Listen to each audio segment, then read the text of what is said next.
Yeah, I told my wife that after the first time we talked, my hands and my feet were vibrating, like I could feel them. And I was like, Katie, I don't know if I'm be able to interview this person. And she's like, what are you talking about? And I was like, I'm sort of intimidated. I have no idea what I'm going to do. And then I read your book and it was fine. Like I read your book and I was like, oh, okay, I got it. But that's cool. Intimidated is the wrong word. Pressed because you have access to an infiniteness that to a human brain to a human brain feels it feels inadequate to. And I know that's what I was experiencing. It was cool to sort of go through that.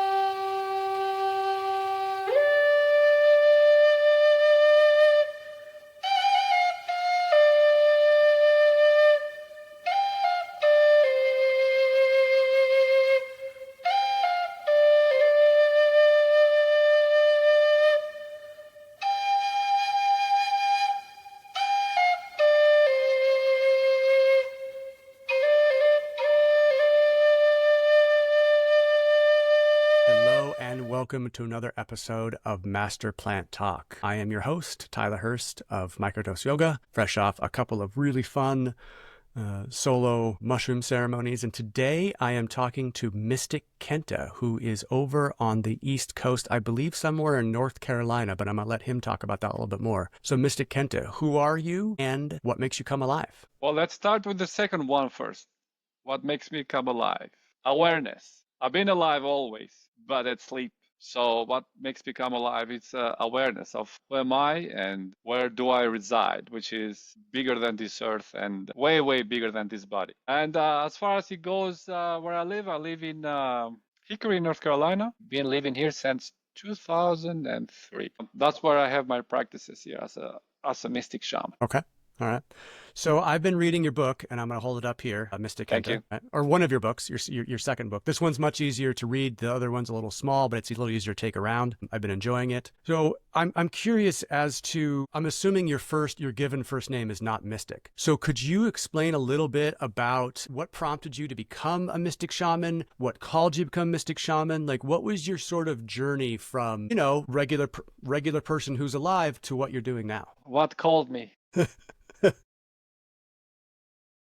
The voice and the call is so deep that it's unrecognizable. It was my time that I was able to hear it. It was calling me all the time, but I was asleep for so long, thinking that I am a human and in this earth I belong. So, around 35, 36, going through difficulties of life and a lot of unanswered questions. I remember I was at Barnes and Nobles, and I picked a book, and it was The Flower of Life by Grinvaldo Melchizedek. It wasn't much about mystics, but that made me towards the inquiry of going towards the mystic way and listening to this call of being mystic. And my interpretation of being mystic is to be in love with the mystery, unending, let's say, darkness. I'm in love with darkness, and I have it in my book over there too as well. And I say that there's light. There's nothing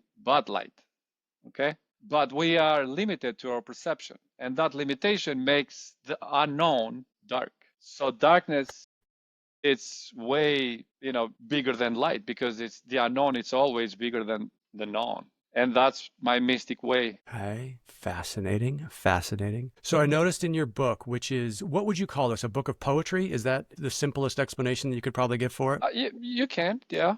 If Okay. you read it, it's like it's a poetry, but it's not a poetry. It's like, in Yeah. between phrases and poetry. But definitely, yeah, it could be a book of poetry. Yeah, I mean, it doesn't rhyme. It doesn't always rhyme. It doesn't stick to haiku type things, but it's definitely let's say a poetic writing. I would definitely call that. I agree with that. That's a well put. Yeah. So what? So you've been in North Carolina since 2003. How long have you been practicing what you're doing now, and what are you doing now? Like, tell me a little bit about what you do, not necessarily for a living, but like, how are you helping people? How do you practice being a mystic? Well, mostly when I have people, I have them through ayahuasca ceremonies. When it comes to mystic, definitely when I have conversation, there's some mystics, let's say invitations. But if a person doesn't pick up, I leave him alone. Mystics, if let's say the space is not with the frequency or resonance of talking about mysticism, being in that space that you forget that you're in that space, it's just you and the mystic. It's hard to do. It may turn to be offending. If people come with all those, let's say, being protected, all those shields of the knowledge, okay, and saying, Yep. well, I'm standing here, because mystics, they stand nowhere. They stand in manifestation, but there's no such a thing as to have a footing in it. It's pretty much like I call, Kenta means ether dragon, and it's like in ether going everywhere, but at the same time nowhere. So being able to be in that setting with people is not common. But through ayahuasca ceremonies, and especially after the ceremony next morning, people are kind of more open to it. But definitely my ayahuasca ceremonies are based in this mysticism, inquiry of the light, like goes through the darkness and unknown, finding that courage to Yeah. interpret the darkness and bring it to light. Now, in your ceremonies, how do you do that? Are you using your voice? Are you using instruments? Are you just using your visualization skills and the power of visualization and the power of thought? Like, how are you taking people on these journeys? Well, this is an expertise question, Tyler. I think you've been down this road quite a bit. I may have been to a ceremony before. Well, all of those what you said, but Aya trained me to be a shaman. I have in my repertoire, let's say, I have incorporated oils that I make by myself, Oils. which Gotcha. I spray to people in different time. Oils are portals. It's a very, very, let's say, oil is everywhere in our body. All the trees, the flowers, all we have oils. Is the essence that brings the spirit and the body together, and that helps me and others to journey with ayahuasca. But at the same time, like you said, I sing to a language that is not from here. Gotcha. I sing in Gotcha. Spanish as well, so using my voice, and I have quite a bit of instruments. Okay. Okay. So I'm curious, the oils. So we're talking in layman's simple terms, we're talking essential oil type stuff, like rosemary and other types of oils pulled from forests and things like that. Is that Uh-huh. what you're talking about, or are there some sort of even more special than that? Well, they all got to come from this earth, but I got some oils. No, I don't use rosemary. It's too strong. But yeah, nothing wrong. The one thing that ayahuasca taught me is like I have to accept everything. I should not have discrimination as far as it goes on. This soil is better, It may not work for that particular setting, but so it is with colors as well. I should not discriminate with colors, although different colors that I use in the ceremonies as well. But the oils that I use mostly they come from my country, Albania, where I was born, and Middle East. Now, how do you determine what oils to use, or how do you determine how to mix the oils and to get the right blend that you want to use for your ceremonies? I mean, are you going back to Albania? You're going to the Middle East? Or are you checking them out? Are you researching them somewhere else? Like, how are these combinations coming to you? Well, every oil has a property, and the way, as a mystic shaman, when I smell, when I feel it in my fingers, I see, let's say, a note, okay? I see a scale, and then I write this symphony of oils, and by combining those oils together, it becomes a mantra. Is this mantra, that mantra, that mantra? In my ceremonies, I'll tell you this, they're very intense ceremonies. There's people that have gone to other ceremonies, but when they come to my ceremony, I got to help them to go to the bathroom because they are on force. I swept many asses too, man. I tell you that, like a shaman, when they go to the bathroom, I got to take Yeah, care of that you too. gotta help. Yeah, But yeah, yeah. because it's intense. But uh, I will not take it like in my ceremony because I see, of course, in the beginning, I've been in other ceremony, people taking break. Let's say, oh, I got to smoke. I got to go out. Nobody breaks the circle in my ceremonies, period. They're intense. So by being intense, if I think that they're going to need to go deeper, well, they got to go deeper.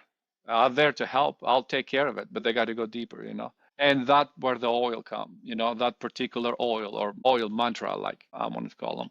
It will call them to go deeper or to come up, you know. Okay, so you're saying that the oils are, you mean it's like writing a song, sort of. I mean, because you're feeling the notes and feeling the frequencies in there. Have you ever looked into, and I mean just from a scientific perspective, just to sort of write that, have you ever been able to match an oil to a set of actual notes, or are they just something that exist inside of your perception? Like, could you write down That is the amazing. I never thought of it, but when I distribute the oil in myself also, okay, Mhm. it changes the tunes that I play Right, because it has to right. match the Yeah. music has to match the oil, you know, and well, first of all, it has to match the frequency, okay.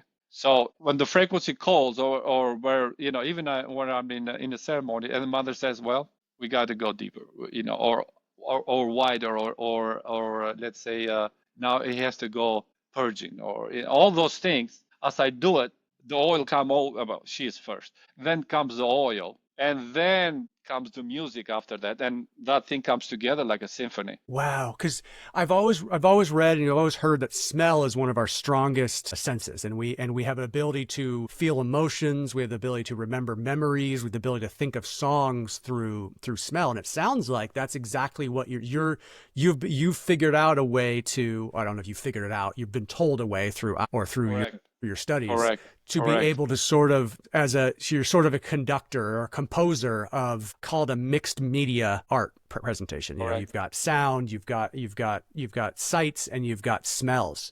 That is fascinating. There's That is no fascinating. smell that match that the aroma of those oils. There's no match. If you ever come, and you're invited to come to my ceremony, if you ever come, you'll know it. I mean, you'll know. I mean, would I recognize the ingredients? Or would I say, oh, that smells a little bit like something? Would I even recognize those, or are they so unique that I would have no frame of reference for I anything in don't. the I oil? don't. Wow. Wow. Okay, that is fascinating because I mean, I've used essential oils in ceremonies, but I've never used them to the extent that you are. We've used, some very simple stuff, and we always know what it is, so it's not like it's a custom blend. So, are you making these blends different for each ceremony, or do you just have a collection, like a collection of instruments? Do you have a collection that you use when they're called upon? Yes, I do have a collection of them, and you know, every oil got his own purpose. And in the ceremonies, I do stay with the participants. It's not like I'm Mhm. going away. Yeah.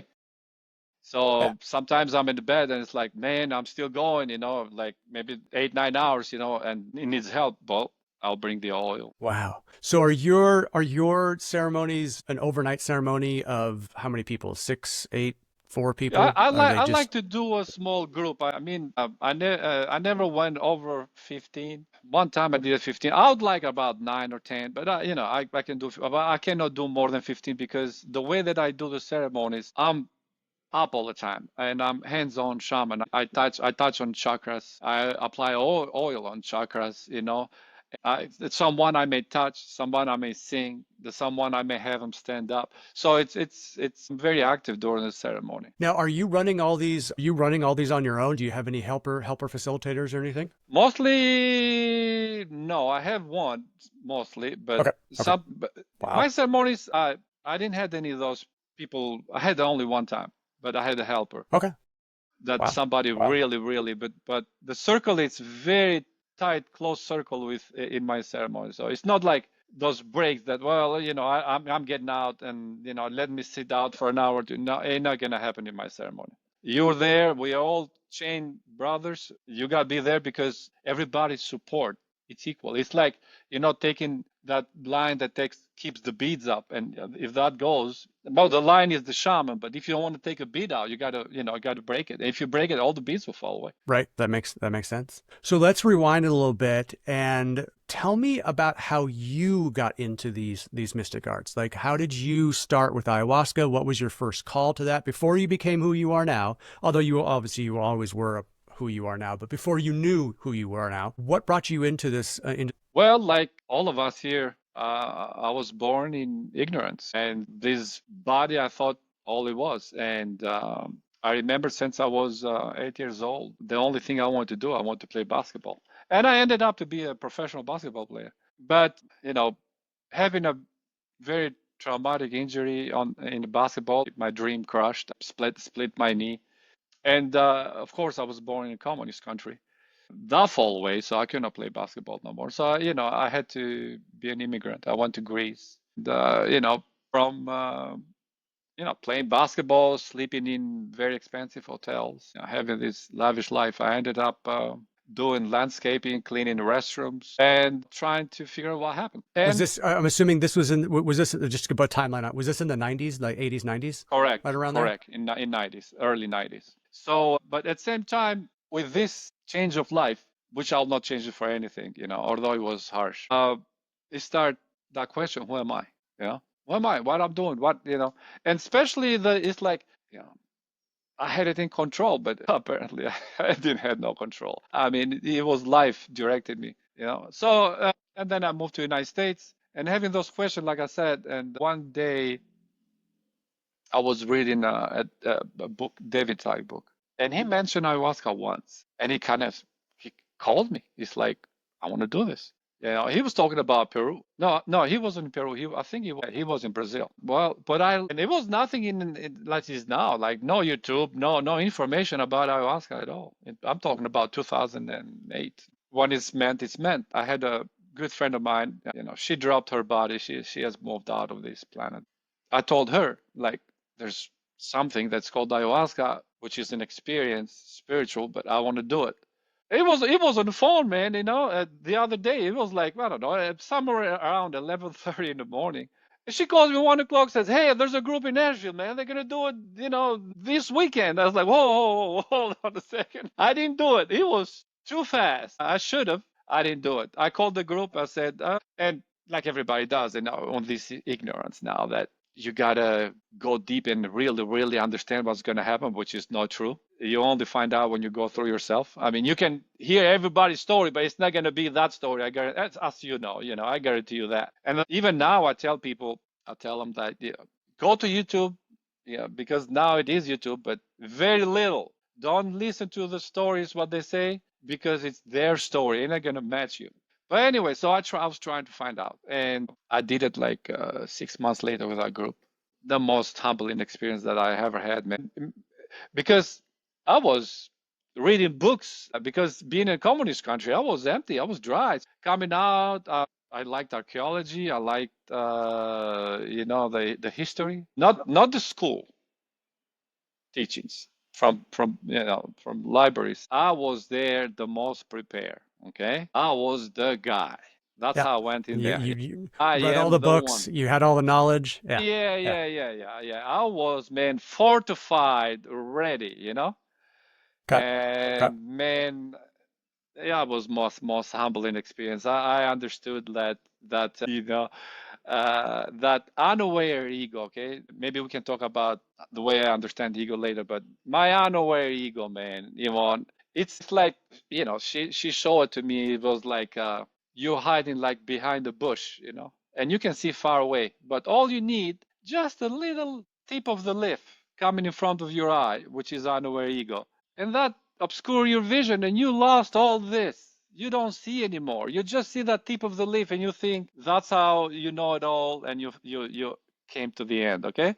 And all you do is like just move your head, and then you'll see like it's infinite knowledge. It's nothing like you're all set and full of knowledge. And that's all I had to do. That's what she showed me. Just move it a little bit from that unaware ego, and then they'll go away. You'll see that although when it covers you, it looks like something is huge and big and sophisticated. All you have to do is just move a little bit, and you see how small it is and how infinite knowledge and understanding it. Wow.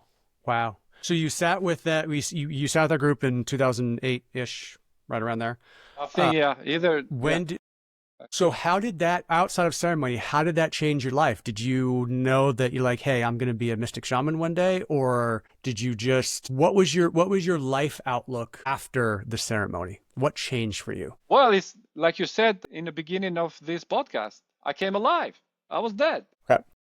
That's how big the change was. I thought I was alive, but no. I came alive. After that ceremony, I came alive. Why I came alive? Because I started understanding that it is a It's progression through patience in this infinite existence. And nothing comes as fast as we want it, but at the same time, nothing is untouchable. So did you change what you did for a living? Did you change what you how you earned money? Did you change the way you dress besides your obvious spiritual awakening? I mean, it's not just a spiritual awakening, but part of that. Like, did anything outwardly change with you? Definitely the way I was dressed. As far as it goes for work, I had, being married, having kids, you have to support them. Although if I would have been, let's say, single, maybe I would have taken, go somewhere else. But you have to support my family. So I didn't change the profession, but my mysticism, I won't say exploded, man. It's like, I don't believe in the Big Bang, okay? Whatever, that's something was smaller. But if you want to take it like metaphorically, that's what happened to me in the mystic understanding, something that although I did a lot of contemplation and being a mystic for probably, 10 or more years till the ayahuasca came, but it really, really, the boundaries just, got completely Taken away. demolished. Yeah. Yeah. So is this when you started to understand the oils? Is that when the oils started calling to you, or was that something that had already been sort of in your No, in your no, ayahuasca taught me about the oils. No, it wasn't before. I Interesting. had no clue. I had Interesting. no clue. I didn't know what the oil was. To me, oil was something that you cook with. That's it. But Yeah. then, Okay. Oh wow. through So you her did teaching, so you weren't right. So you weren't even into like essential oils at all. Like you just knew cooking is, yeah, oils for cooking, and then wow, wow. I And she never just heard and of she just gave essential you like oils. a yeah, she just gave you like an encyclopedia of the oils that's I mean, sort of encyclopedia is the best word I can use of oils and what they do and how to use them type of thing. Correct. And instruments. I never played an instrument in my life, but after the ayahuasca ceremony, I know how to play instruments. Now, do you think that ayahuasca taught you those, or do you think that ayahuasca unlocked knowledge, generational or spiritual knowledge that you already had and just Well, forgot? this is a mystic question, okay? They can Yep. they can go both ways because the thing is that we are like the ocean and the drops, okay? The ocean will not be an ocean without drops, but nevertheless, the drop is not the ocean.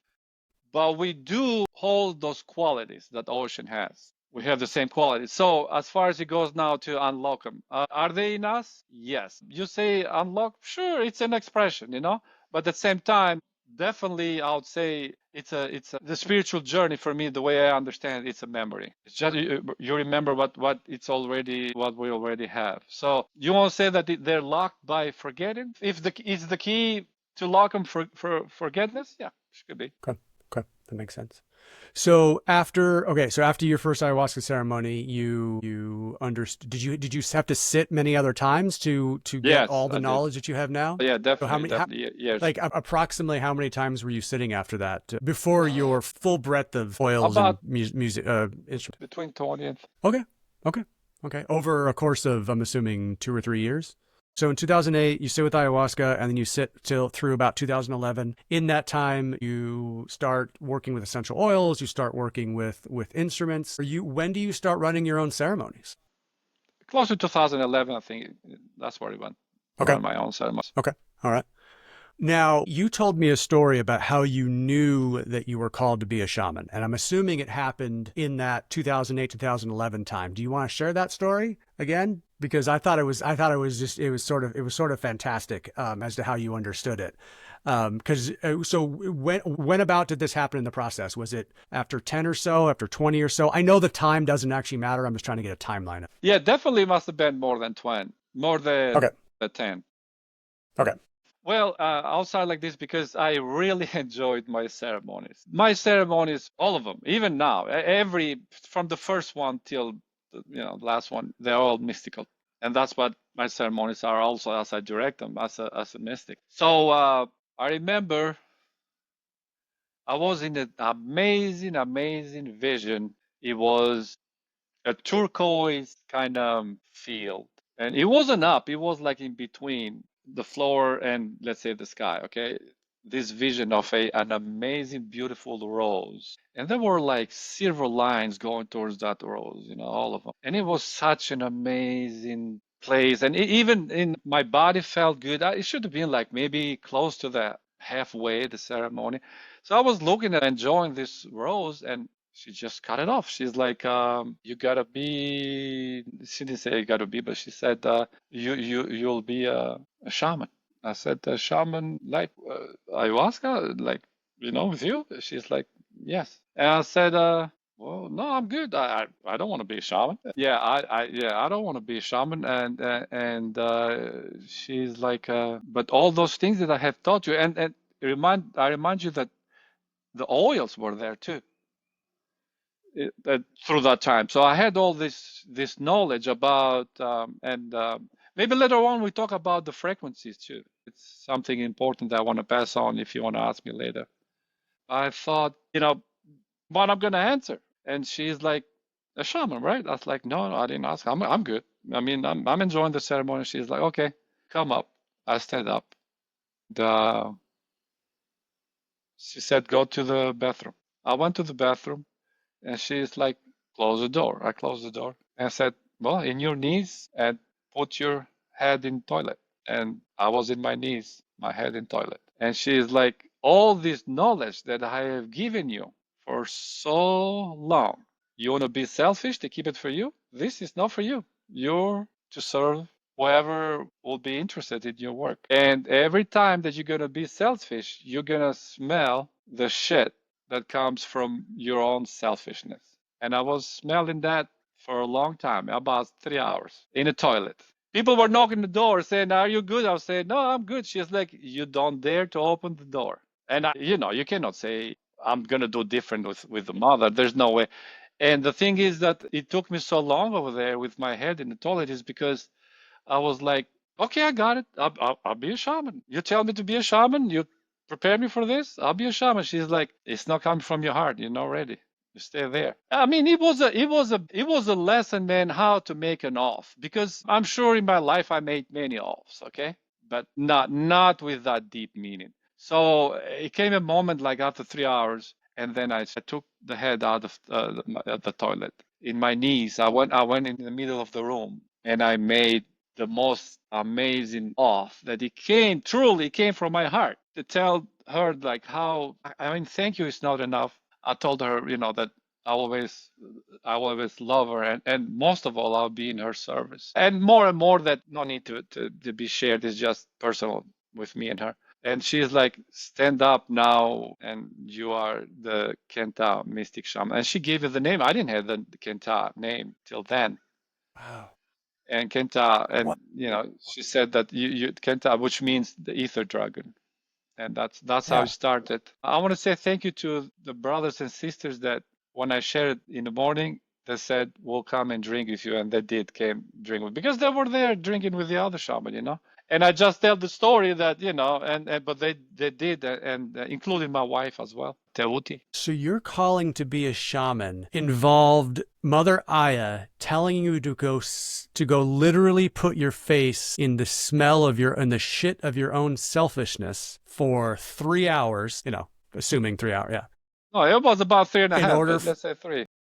3.5. Okay, yeah. So and you knew that, wow, because like, yeah, time gets weird in Aya, so sometimes you don't know. So it might have felt like eternity for you at the time. And then and while doing that, you were able to accept her. Would you call it an offer, directive? Like, what would you call? Like, what did she? Yeah, what would you call that? Was it an offer? I mean, it wasn't an offer because you had to take it. Was it a directive? Would you say a directive? Like, what would you call that? Her request? No, it was a how to say that, baptism to service. Okay, baptism service. Okay, and you accept to sort of, so you could accept her baptism service through your heart, and then you immediately after the 3.5 hours, you walked back to the middle of a ceremony. You gave your offer. You gave your, let's call it prayer, whatever. I mean, affirmation, whatever that word for you is. And then the other people in the group then pledged to sit with you as sort of a christening of your your role that you've been moved into? Well,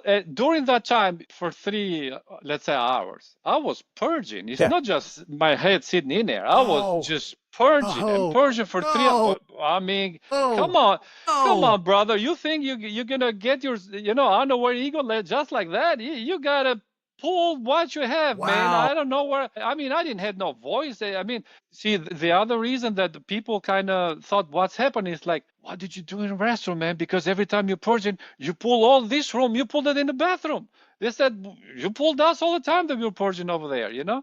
So I've been You for 3 hours purging, you know. I mean, unaware ego is so small, but it takes so much bravery and so much determination to pull it out, man. It's unbelievable, you wow. know? Wow. So you were purging. Do you think you were purging for the whole group at the time while you were purging, or purging No, that for was all things? personal me. In my ceremonies, I do Okay. purge for the group. Right. Sometimes I Right. purge for the group, but over there, there was no group there That was because all there you. was no That was shaman born yet. It was just me fighting with my own limitations and very, very short sight that I had that I'm gonna enjoy the ayahuasca ceremonies and drink as or journey as much as I can through my own life. I never thought I'll be a shaman. But I'm blessed and I'm honored to be chosen to be a servant of her children. wow. Wow. So after that, you kept going back to ceremonies with that group, or did you No, that was immediately done. then start your own? You were Yeah. done. Okay. Okay. You immediately started your not your own thing, but you were on a different path offering services. Wow. Wow. And you've been doing that ever since 14, 15 years now. Wow. Okay. So I want to come back a little bit. The unaware ego. I want to talk about your definition of ego, because I get it. I understand what you were describing. So you're describing like I'm looking really close at a leaf, and all I see is the leaf, and then when I pull back, I see the whole forest and I see everything else. So what is your definition of ego? Because I see it. So we'll just start with mine just to give you a baseline. I believe ego is what gives our 3D bodies, our existence in the earth, duality to make sure so we know that we are this and not something else. Ego isn't necessarily a bad thing. It's just a thing. It's what we sort of need in this 3D space in order to separate ourselves from the wall and other people and stuff like that. It's a pretty simplistic explanation. So I'm curious as to what your definition of that, because I bet it's very different. When awakening happens, and I'll come back to your question. When awakening happens, the way that we perceive things, it completely changes. So, although we are limited in our understanding because it's infinite, nevertheless, though, the most fundamental things in existence, they start to appear. So, people use it very loosely. They'll say the word love. Okay, love is sacred. It has to be used with an awakened heart. You cannot say I love my shoes. I mean, they can. I won't. It's wrong. You can't say I love my car.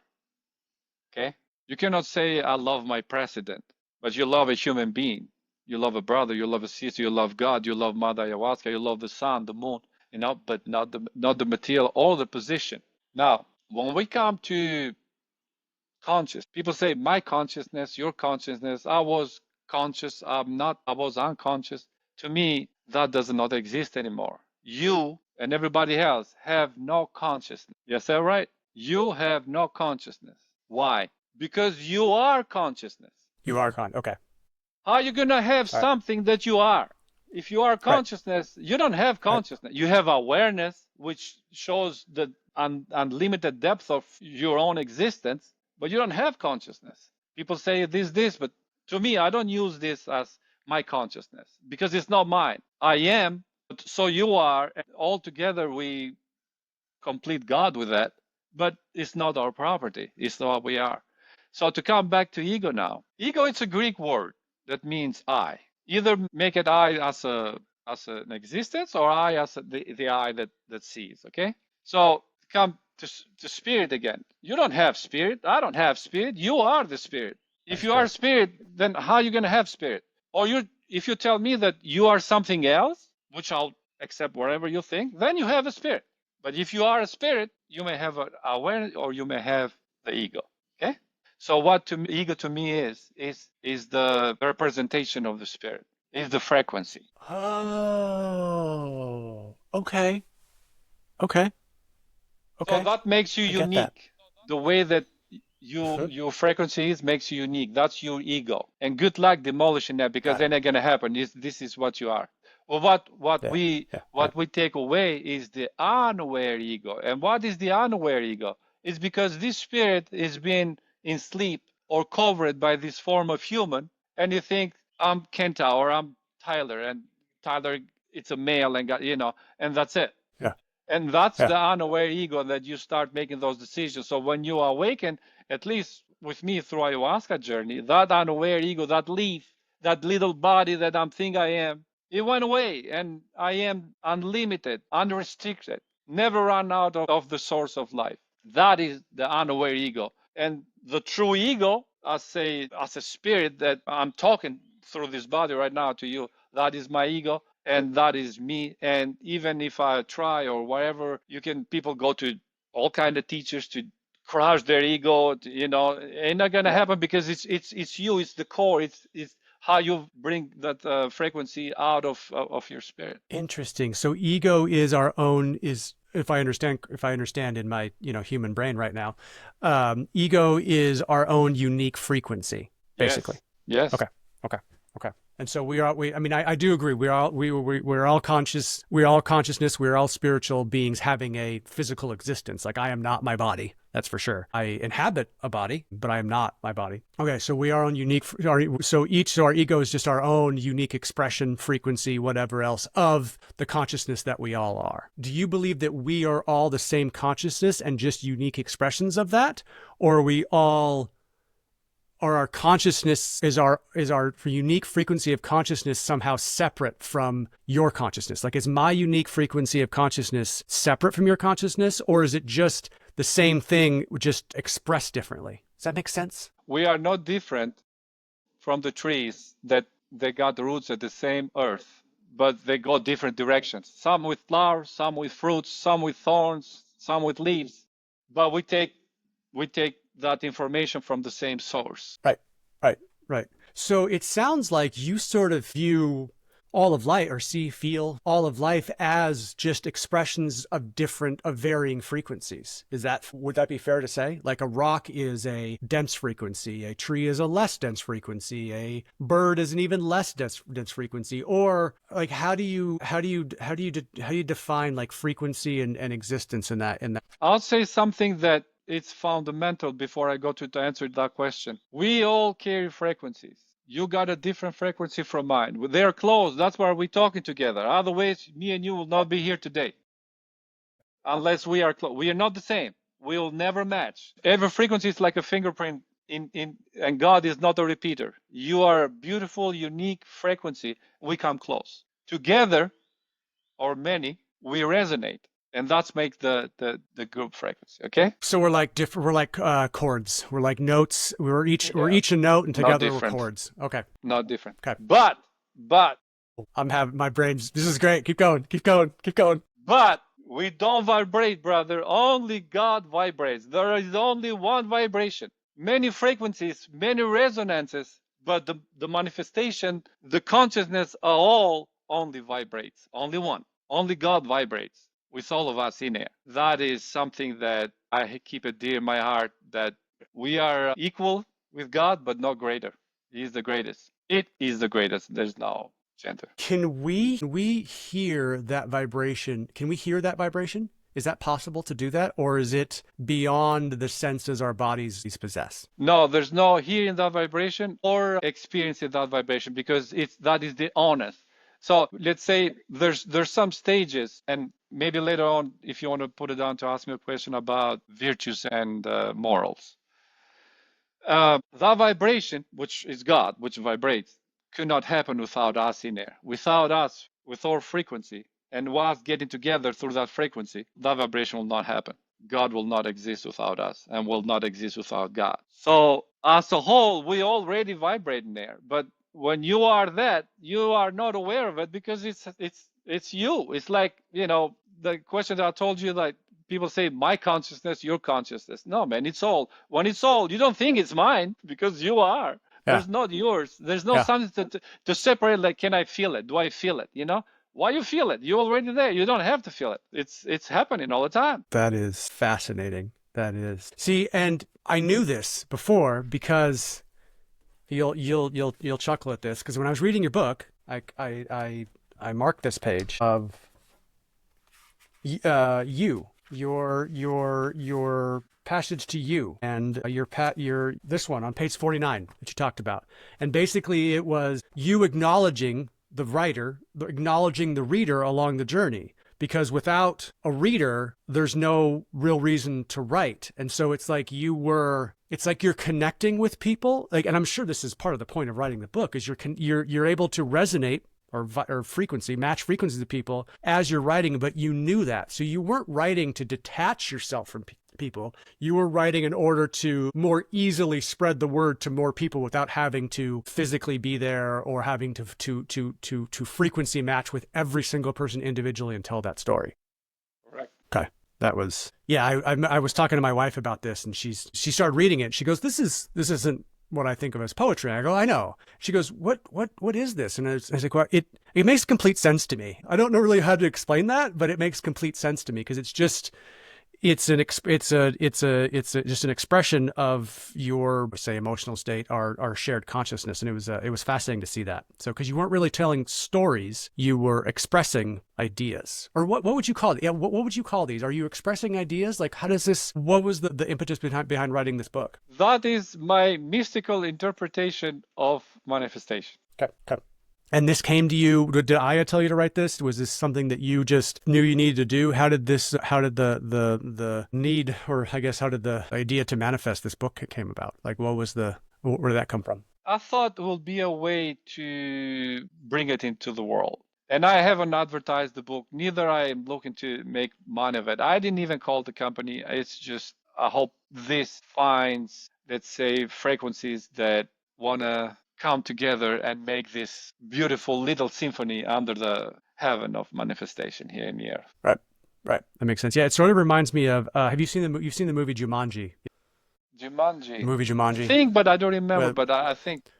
So it's a board game that they play and they're transported to another world, but they're called to the board game. It like drums in their heads, and you can sort of, the frequency of the game is sent to the people that are supposed to participate in it, and that's sort of what this reminds me of, because it feels like this is making sounds. It's not actually making sounds, like I know that, but it feels like this is making sounds. Just sitting here, I'm assuming this is the interpretation of an ether dragon. This feels like it's making sounds, music, whatever you want to call it. Like there's something that is alive about this, and I could tell you why, because it's just. Thank you very much. Yeah, it's just. I mean, you really came to it. Yeah. Thank you. Oh yeah. It was. Yeah, I was. It was like you were almost like you were singing like an Icaros a little bit. A similar feeling, not the same thing, but a similar type of feeling. Okay. Well, this will give you an idea. And of course, with the limitation because it's in paper, but that's my ceremonies. That book is what happens in my ceremonies. Makes sense. Have you ever thought about recording these and doing an audiobook? Is that something you would do? Recording? Or does it not translate? In the ceremony? Yeah, reading. Yeah, no, not recording ceremony. Like reading the book aloud. Oh, I see. So they have your voice. I never thought of it. Oh, okay. It seems pretty cool. Let's talk about frequencies. When you talk about frequencies, what do you mean? Do you mean like, because I understand, so my understanding of frequencies, or my scientific understanding of frequencies, is, the heart chakra resonates at 432 hertz. And I can find a bowl that I know will operate that frequency. Is that what you mean by frequency, or is there sort of a different definition of it? Like when you talk about frequencies, what do you mean by that? Well, frequencies, it's the speed of vibration of your spirit. And as it come in the body, then it takes, because the heart is made differently, definitely has different energy because of the human heart, because of the molecules that it has in there. So there are the lungs and the brain, and it comes as a one frequency, and it goes to those many wires coming out. But at the same time, it's translated as different. Every wire that you touch has its own frequency. Let's say the heart. The mind, the brain, not the mind, or the stomach. But as a mystic shaman, the true human heart is in the gut. This heart that we have here, it's spiritual heart. Although it beats with blood, but that's what the spiritual heart is. In the gut is our true human heart. That's where, when you say, somebody says something to you and you feel really sick, where you feel it? You feel it here in the stomach, in the gut. Yeah. But the frequency, it's equal capacity. So the more work that you do into the ether, in that frequency, your capacity expands. As the capacity expands, because always the information comes to us all the time, Okay. unstoppable. So the more Okay. capacity, the more information coming in, and the more fine the interpretation comes out.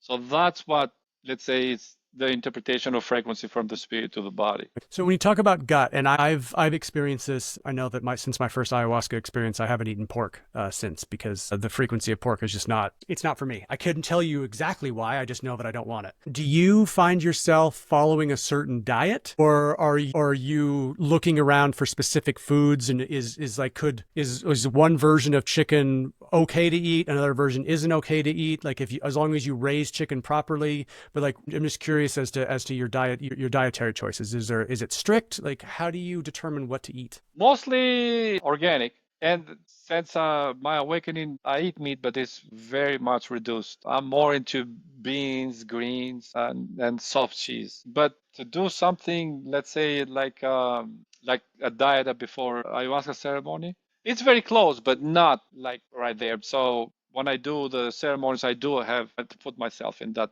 diet, which I take the cheeses off and mostly the meat. That makes sense. Do you have any for people who are, I don't want to say raise your vibration, because that's not what we're talking about. For people who are looking to clean up their spiritual processings, clean up their awareness, are there things that you would suggest maybe not eating? Or the things you suggest to eat? Well, definitely, absolutely, yeah, because with the chemicals that do affect with the pineal gland, absolutely, all the engineered food has to go. And before eating, just be aware of what is in your plate, which is it's frequencies. And I don't incline towards like more beans or greens, whatever that's stomach, because I said the other thing, where people come to this journey of awakening and they're like, well, let let's do this, like completely change the food or completely, let's say, change. I mean, they can, or let's go to India because that's a spiritual place. I mean, if it works for you, but it can happen right there where you are.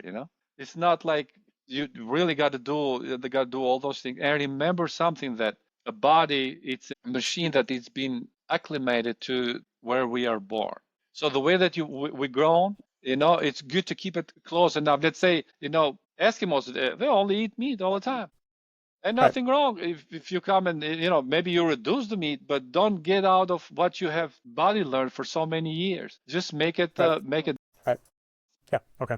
Okay. That makes sense. Yeah, I know. Yeah, some people, they say they'll swear off everything, or they only eat raw vegetables and stuff like that. And I was like, that's not really that healthy for you, because you're not gonna be able to keep that up. Because someone was asking about eating chicken. I was like, yeah, I eat organic chicken every once in a while. I don't eat a lot of it, or fish, and I feel better after I eat that. Like, I can't survive on a vegan diet. I've tried it. My body just doesn't want that. So it's very interesting. Okay, virtues and morals. You brought that up and told me to ask you again about it. I'm assuming that virtues and morals are expressions of each individual person's frequency. This is my guess. I'm just throwing off the top of my head here. Are expressions of each individual person's frequency and interpretation of the world around them. What do you, when you say virtues and morals, virtues and morals? Well, virtues are God. God is a virtuoso. God is not a moral God. God is virtuoso. It's only brings out virtues. Well, I'll say there's only one virtue, but many, many underlining. The only virtue that is love, unconditional love. And through that, there's many underlining, which is called patience, honesty, humbleness, sincerity. All those are virtues. And why they are Those virtues? all stem from love. All stem from Yes, love. yes. Where morals, they don't come from God, although it's presented to us that came from God. God is not a moral. There's not such a thing as moral God. God is virtuoso. It has unconditional virtues based on unconditional love. Morals are the ones that from people that they made them, that they came from God, because with morals they control. And I'll say something about all those in spiritual community. Okay, that Mother Aya told me. The strongest poison in existence is love. The moment that we take, because love is knowledge, it's information, it's very powerful.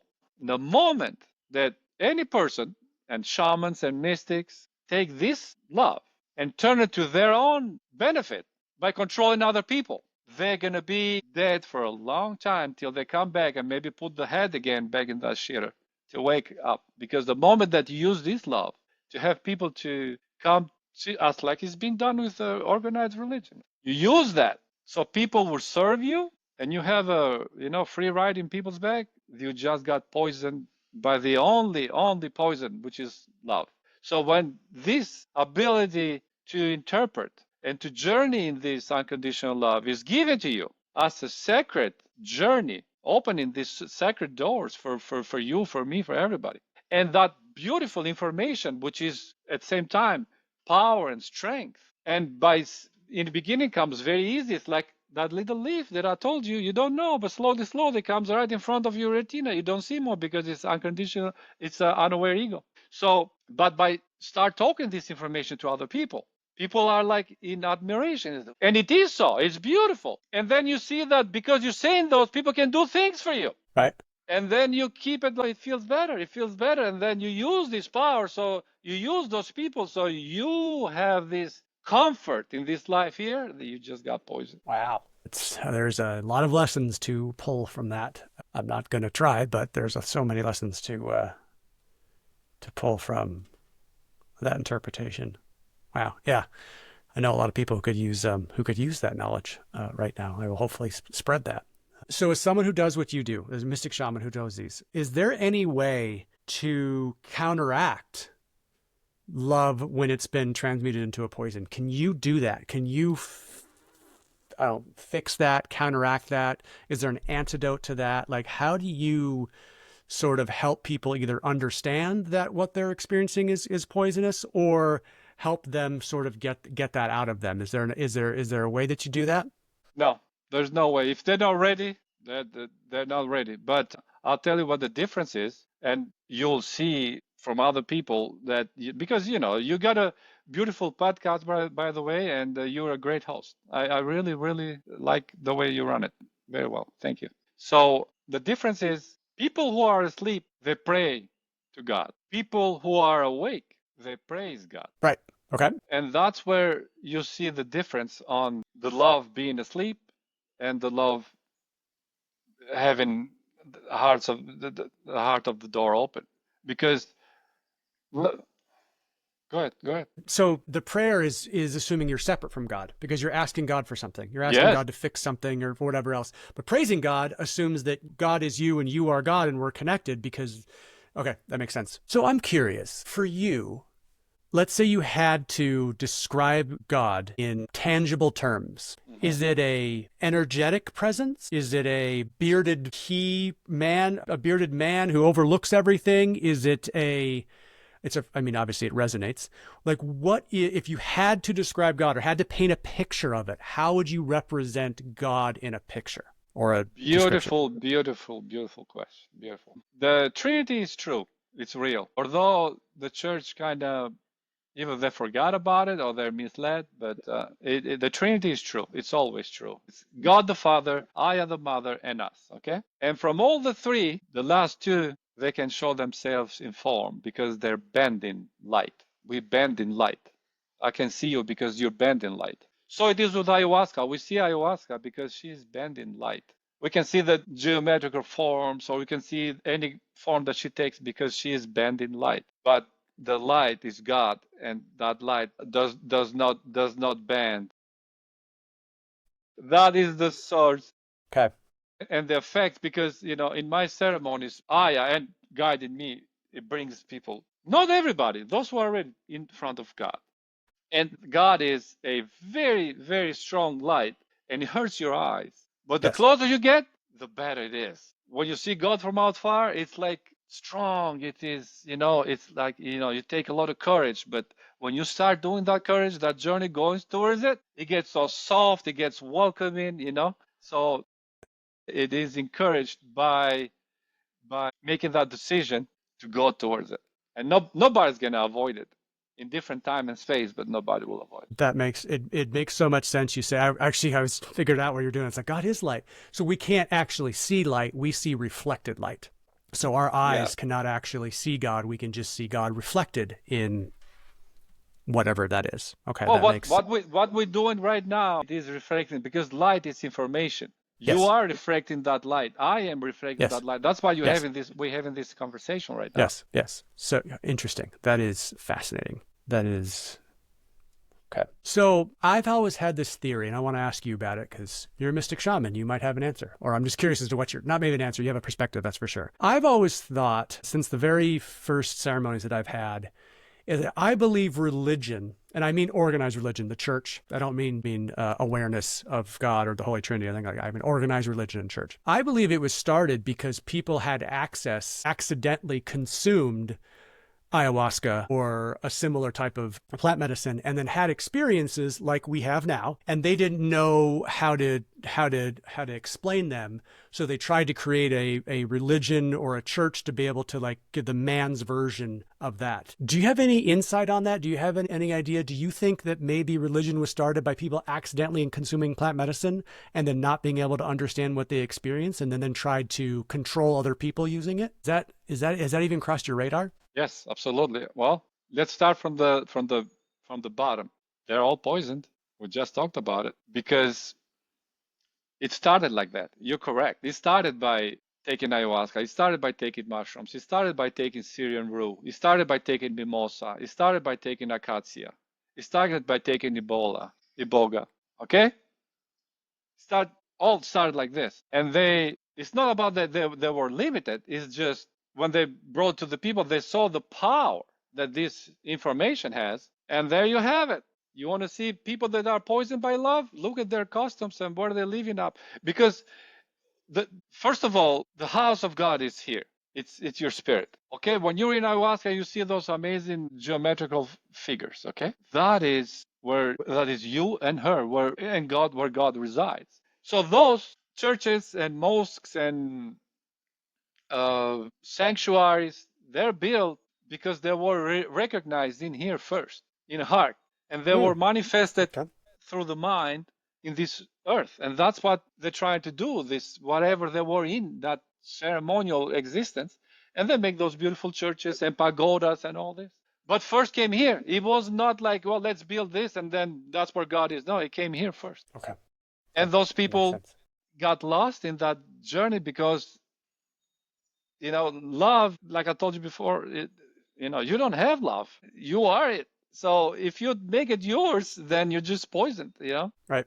Right. You're sort of feeding yourself back to yourself, which isn't good for anyone. Interesting. That is fascinating. Okay. Another question. What's the difference between a mystic shaman and a shaman? Is there any difference? Is it just how you came to be a shaman? I know people will ask this. So what's the difference between a mystic shaman and a shaman? Is there one? I think it is. Mystic shaman, as you are aware, the shamans in Peru, or, at least let's talk about ayahuasca, which we are both familiar, okay? They talk, with animals, trees, the earth, and it is beautiful, birds. And that's what I had in that as the songs were coming in the ceremonies that I journey. Where in my ceremonies as a mystic shaman, I'll have, let's say, the flute and just play one note and have you connected with that note and leave the flute alone and start talking about following that sound, which brings you to this space. And how is this possible? Just this sound can open a space, but there it is. It's space. How a limited sound and note can make you travel. And in that space, there's more notes and frequencies, but the key is just this sound that brought you here. And then there comes this other sound, which comes not from you, but from God. And why they meet. And as they meet, there's this light coming up. And this light means understanding of why that color came. So that's what my ceremonies are about. Interesting. Okay, that makes sense. Yeah, because I definitely know I know how regular shamans or Peruvian shamans, let's just say that, because that's what I understand. So they sort of interact almost with the physical representations of frequencies in this world, birds, plants, type of stuff. While as a mystic shaman, maybe works with frequencies that maybe don't have a physical presence in the world. So Correct. songs, smells, words, things like that. So that makes sense. I'm curious. What do you do when you're not holding ceremonies? What's your non-ceremony life like for you? I'm a contractor. I build houses. Build houses. Yeah. Okay. And I spent time in my Mystic Shaman room where I, Yeah. meditate, play my instruments, Yeah. get inspired to make a different oil. Okay. You know, Have you found that, because I was assuming that building houses, physical repetitive movements. Do you find a lot of your, do you do any thinking, or sorry, not thinking, but is there any awareness or any understanding that comes to you while you're building houses? Like, pounding a nail into wood gives you a sort of a chance to, that's physical, so you don't have to think about it so much. Do you have any experiences while you're making houses? yes, it is kind of actually in this house. I just finished it like 3 weeks ago, and I wanted to sell it. And we walked in with my wife, and she's like, "This is."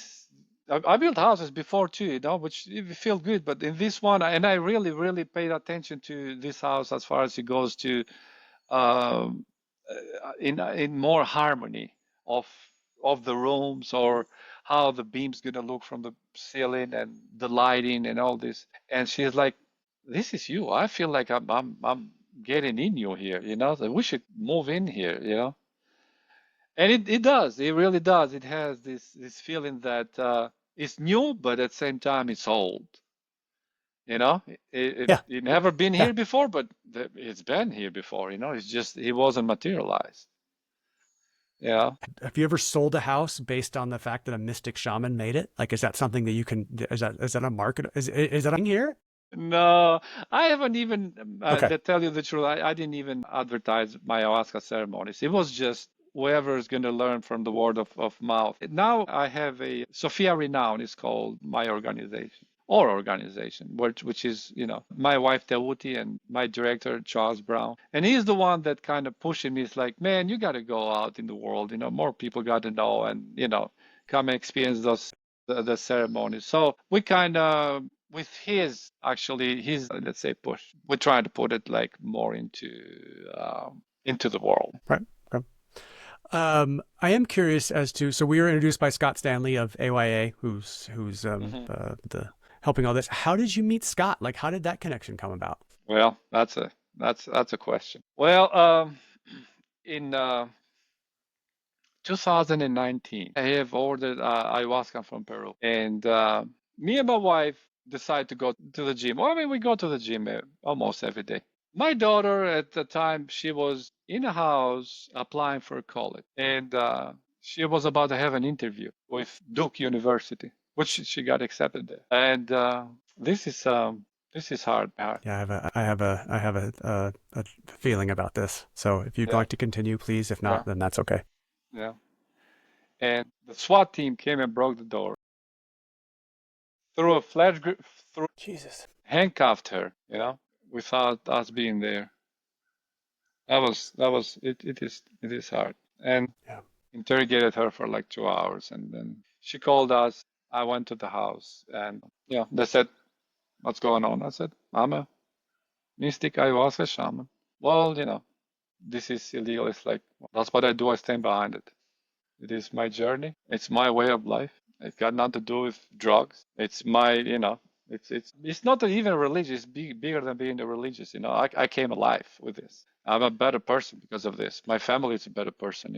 So they didn't tell you the truth. They didn't follow his charges. But yeah, it was, and that's because of that. I found Charles Caron.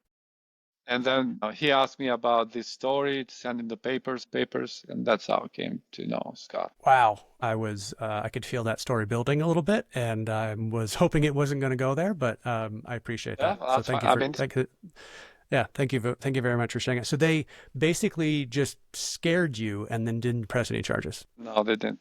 They didn't scare me, but they did scare my daughter, Well, scared your definitely. daughter. Yeah, scared your daughter. I mean, they tried to scare your family and then didn't press any charges. I'm assuming that they confiscated the ayahuasca, and They did that confiscate. was sort of it.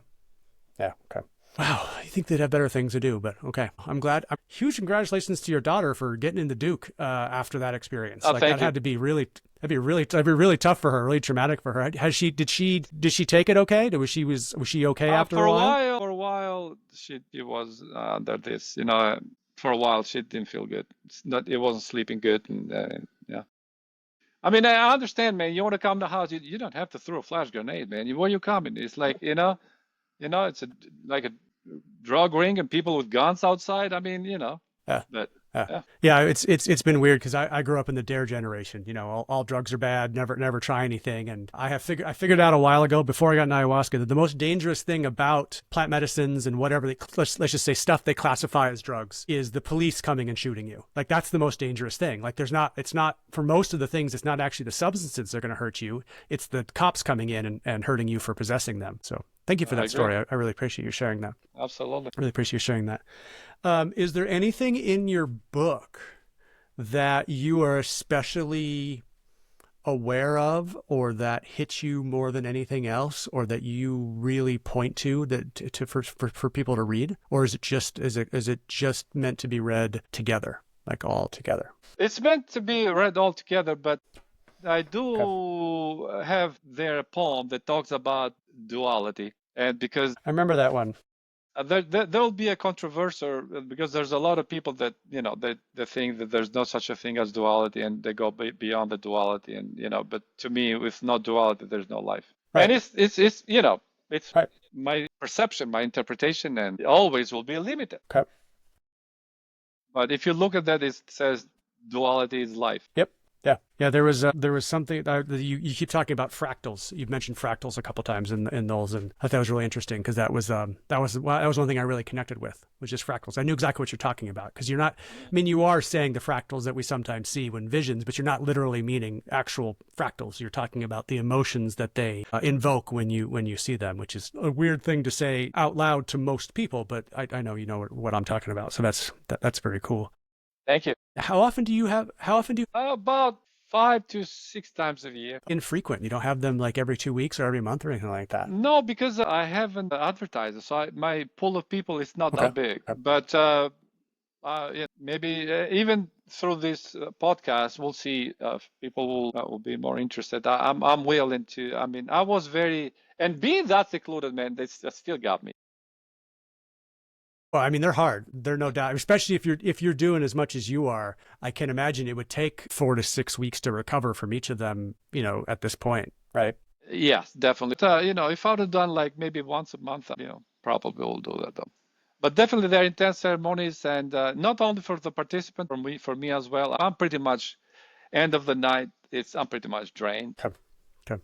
Yeah, sometimes we'll see after tough ceremonies. I'll always watch Scott. He'll be asleep on his little mat, just head down. Just you're like, wow, Hmm. he actually sleeps. It's probably pretty similar for you too. Where do you hold the ceremonies? Is it in your home? Do you have a specific ceremony site? Is it a change? No, I do them at a house, not Okay. in my home.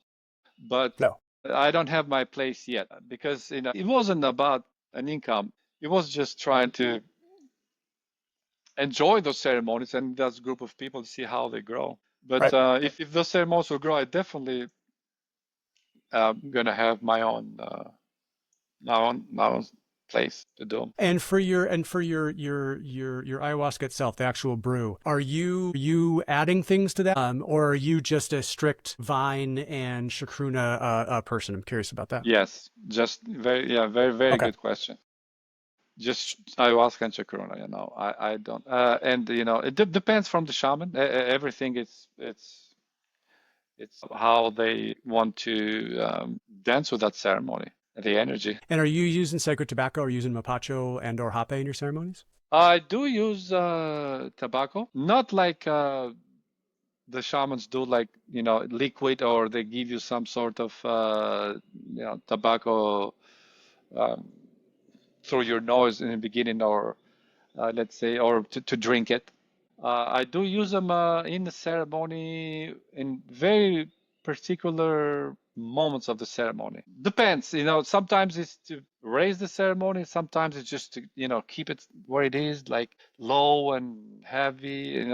So that's the way I use the tobacco. So, Right. and I Yeah, come and I've seen. blow to once to everybody, but sometimes in person as well. Oh, it's like a sopla, like a cleansing type thing. Yeah, I know that the one of the things that struck me about the Peruvian ceremony that I went to, Shipibo Canibo down in Peru, is they basically used mapacho the entire time. I mean, they were either singing icaros or they were smoking through mapacho, and I was impressed at how they got through that. It made sense because they were singing for 4 hours straight, so you can't really do that without a little bit of plant medicine help a lot of times. So that's cool. Is there anything that I have not asked you that you want to talk about? Because I know there's probably 100 things. Is there anything that's just on your mind that's come up that you just really want to share? Because I'm just fascinated by all of this. Well, there's a lot of things that you haven't asked me. There's a lot of things that I haven't respond, but it always will be a lot.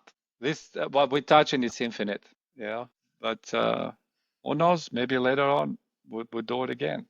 Okay. You know, we'll leave it. We'll leave it at time. Okay. All right. This has been fantastic. I really appreciate it.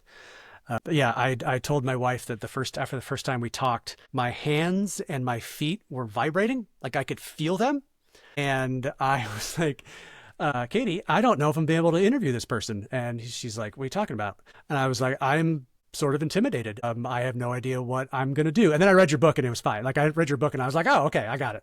But that's cool. Intimidated is the wrong word. Impressed because you have access to an infiniteness that to a human brain feels it feels inadequate to. And I know that's what I was experiencing, and it was cool to sort of go through that. So I really appreciate you sharing your time and energy with me, because it's felt fantastic. Great. I felt the same. All right. So I have been Tyler Hurst. That has been Mystic Kentah. Again, you can find, I will post say your website out loud just so it's on the screen if people want to look you up. www.mystickentah.com. Okay. And I'll put that in the... and I have the name of, I mean, we have to call it church, but it's not church, but the Sophia Renown, Sophia Renown. Yes, for legal purposes, it is classified as a church. So we'll just go with it that way. And so yeah, this has been great. So I have been Tyler Hurst of microdose.yoga. That's been Mystic Kentah of mystickentah.com. So thank you so much for your time. This has been absolutely enlightening, and I'm really looking forward to editing this, because I think I'm going to get a lot from it too. So thank you very, very much. Thank you for having me. Thank you.